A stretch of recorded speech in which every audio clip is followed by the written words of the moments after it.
Bismillahirrahmanirrahim. Assalamualaikum warahmatullahi wabarakatuh. Saya peserta dari angka giliran ke-8 akan menyampaikan sebuah cerita bertajuk Kisah Masyitah Penyisir Rambut Puteri Fir'aun. Awal kalami uhdi salami ala Muhammad khairil anami. Yang berusaha pengerusi majlis, yang peta berbicara, penjaga masa, yang patuh pada waktu. Panel hakim yang arif lagi bijaksana.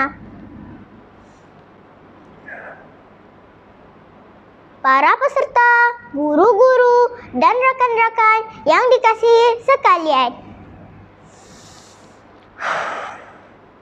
Assalamualaikum, ni hao, waalaikum, annyeonghaseyo, konnichiwa.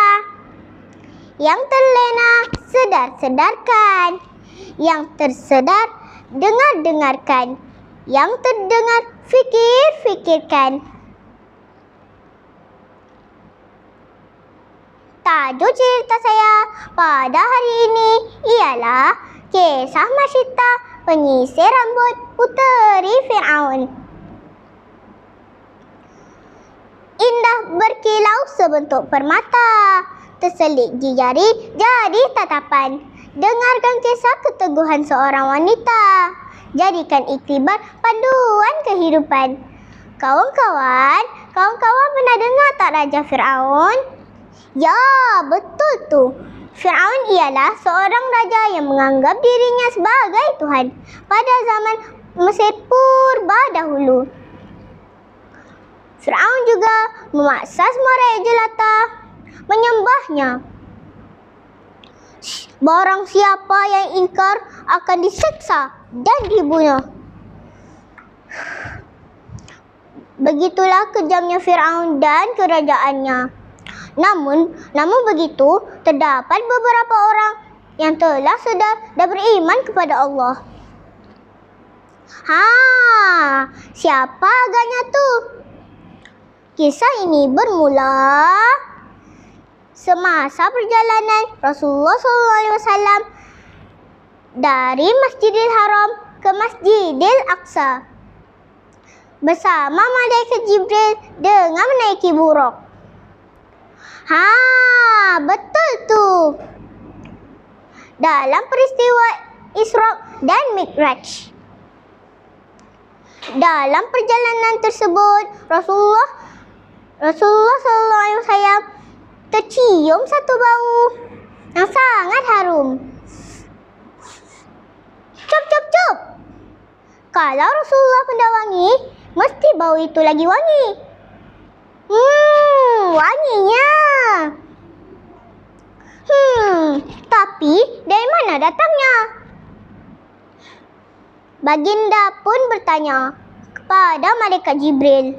Wahai Jibril, aroma wangi apakah ini?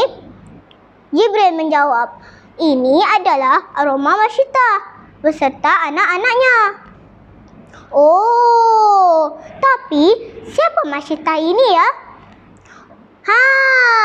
Kawan-kawan nak tahu tak? Masyitah ini seorang pelayan istana Fir'aun dan ditugaskan khusus sebagai tukang sikat puteri Fir'aun.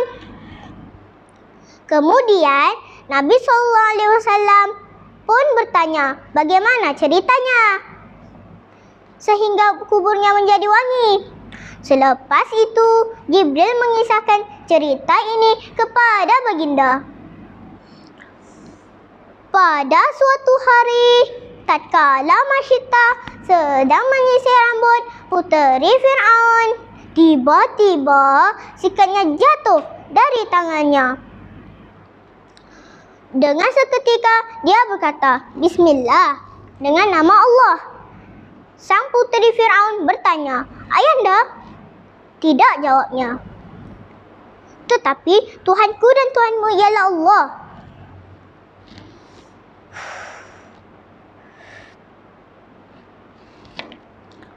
Puteri berkata, "Saya akan laporkan kepada ayanda." Kepada ayanda. Dia menyahut, "Silakan." Firaun lantas memanggilnya. Seraya bertanya, "Wahai Masyita, apakah ada Tuhan lain selain diriku?"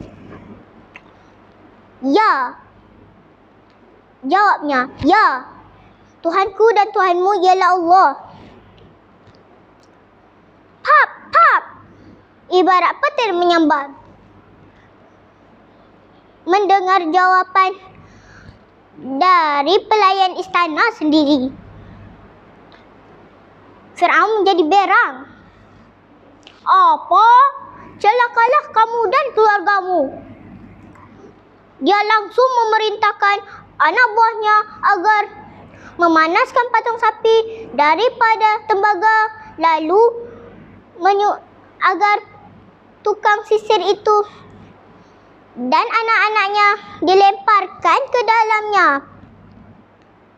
Kawan-kawan, cuba bayangkan, minyak panas yang mendidih pun kita melecur. Sakit apatah lagi tembaga yang dicairkan hingga mendidih, mesti lagi sakit.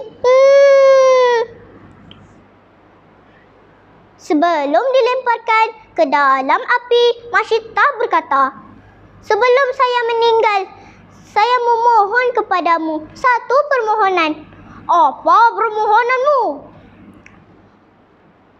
tanya Firaun. Dia menjawab, "Saya mohon agar Tuhan nanti mengumpulkan tulang saya dan tulang kami dalam satu kafan, lalu Tuhan kuburkan kami." Firaun berkata, "Itu hal yang sangat mudah." Akhirnya anak-anaknya dilemparkan satu persatu di dalam kawah yang ke dalamnya, lalu sehingga giliran bayi yang masih disusuinya. Betapa kejamnya Firaun menyiksa anak kecil di hadapan ibunya sendiri.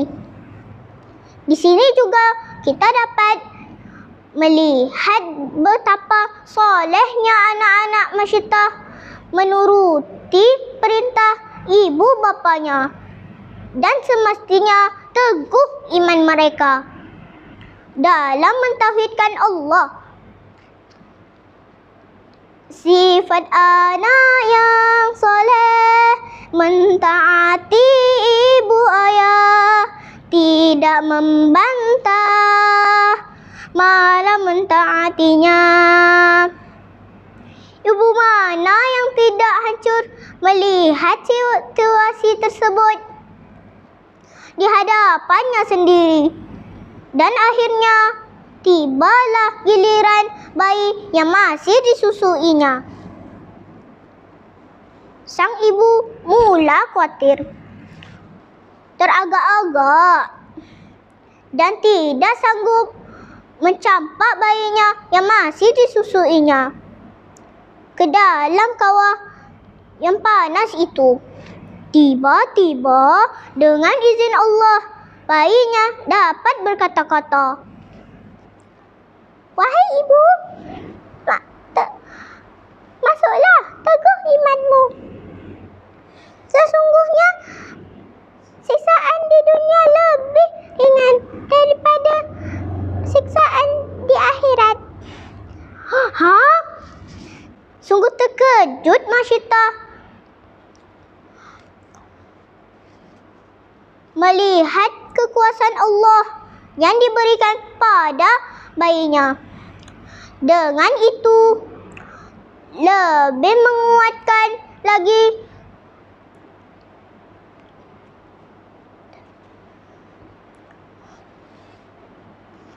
Masyita dalam mempertahankan imannya.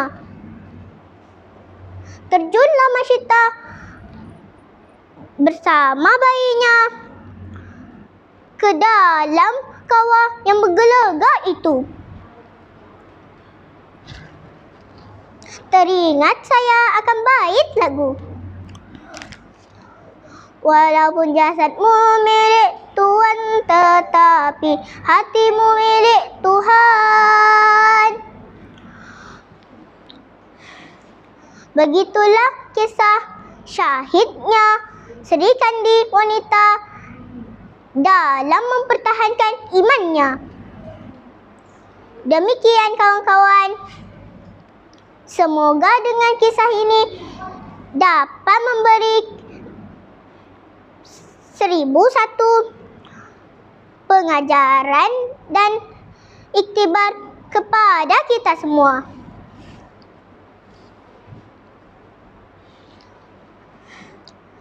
Kalaulah ada sumur di ladang, bolehlah saya menumpang mandi. Kalaulah ada umur yang panjang, insya Allah berjumpa lagi. Ma'assalamah wa ilai liqa. Sekian, terima kasih. Assalamualaikum warahmatullahi wabarakatuh.